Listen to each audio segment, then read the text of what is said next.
was great.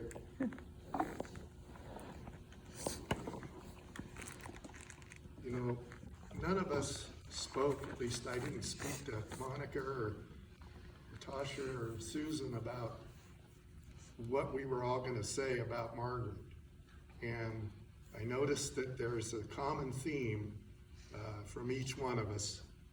And I just thought that was a beautiful thing, that is truly her character that was reflected, and each one of us picked that up. And so all of you, I'm sure. I'm going to read a scripture towards the end, but it's a hard thing. This is a hard part of life, you know, so it's hard to come up with something to say that is encouraging. But one thing that I have said to others in the past is in this picture, on this celebration of life, kind of reflected that. You know, on this, Margaret looks like she's ready to go on a cruise. And at the bottom of this, before we doctored it up to put on here, she was in front of like I don't know, Caribbean cruises or whatever, but it said Paradise on the bottom side of the life preserver. And the thing that I used to say to different folks is, you know, think of it like this, is this person has gone on a trip, whether it's a family member, maybe they went on a cruise and they were on their way to Fiji or wherever they were headed. You always knew that you were going to see that person again. So there wasn't any sorrow, you know, because you knew that she was going on a journey. You couldn't go with her right now. But, you know, through Christ, we're assured that we will see her again. I will see Harry again. And Harry now knows and is in the presence of Margaret and vice versa. So I just wanted to share that with you and try to work through this little thing. I got the big print and the big glasses. So we are here to honor the memory of Margaret. Most of you in attendance have known Margaret much longer than I. So what am I able to tell you? Not much, I imagine. However, I will give you memories and observations from my perspective. Margaret was a gentle soul. She was the family matriarch in many ways. A faithful and loving wife to Harry Shakar, her husband and companion for over 50 years. Together they raised 4 beautiful daughters, each one replicating the wonderful character and attributes of both of their parents. If you want to know who Harry and Margaret were in spirit, just look at these women. Strong, sensitive, joyful, welcoming, with a strong sense of family, each one an individual, each one replicating to different degrees the characteristics I just mentioned. If the memory of who they were begins to fade through time, just take a look at these 4. They will remind you. Margaret was a sister, a mother-in-law, an auntie, a grandmother, and a welcoming friend.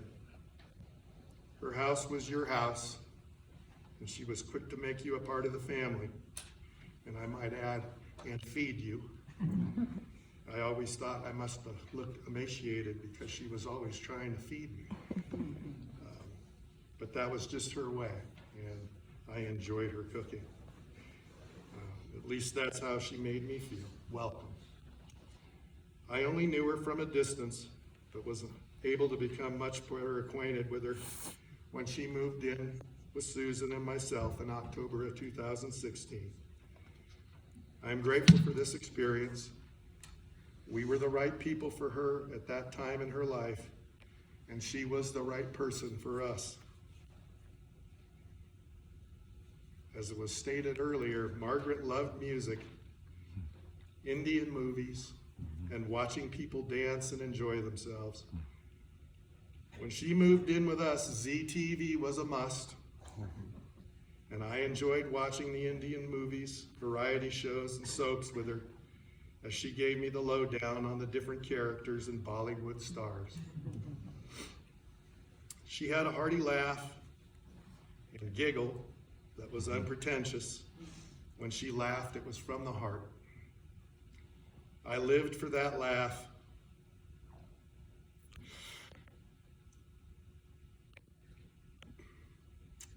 And often tried to pull it out of her with joking comments and, of course, crazy dancing. I will always cherish the time that we were in the backyard, had a friend come over, more crazy than me, listening to 70s era disco hits. And Steve had come to visit. Spontaneously, we both broke into crazy dance in the backyard as a famous disco hit came on, and she about lost her mind laughing. Both of us pulling off our most horrendous dance moves from the 70s. She so much enjoyed that, and I would make a point of purposely getting up on the dance floor at any family occasion to show off my lack of ability and embarrass myself just to hear that laugh in the distance. She loved that, and I loved making a fool of myself just to hear that laugh. I still do it to this day for that reason. Margaret loved children, and especially her grandchildren, nieces and nephews. She had a soft spot for them, and they in return had and do have a soft spot for her. Some things you can't hide, and genuine love is one of them. I think children can sense that. Actually, I think we all can sense that deep down, even the most hardened ones of us. There is something about unconditional love that is disarming and welcoming. She possessed this characteristic, and because of this, didn't we all want to reciprocate in like fashion? Every one of my friends and family members that were introduced to her, and those that she encountered as she moved along to Atria, the assisted living facility that she spent her last few years at, always made mention of the sweetness of her character. As I would communicate with friends and family, they would always ask, "How is Margaret?" And were each genuinely concerned. She did that on her own and had that effect on those who encountered her. Before I read this last little part, I just want to read this scripture to you.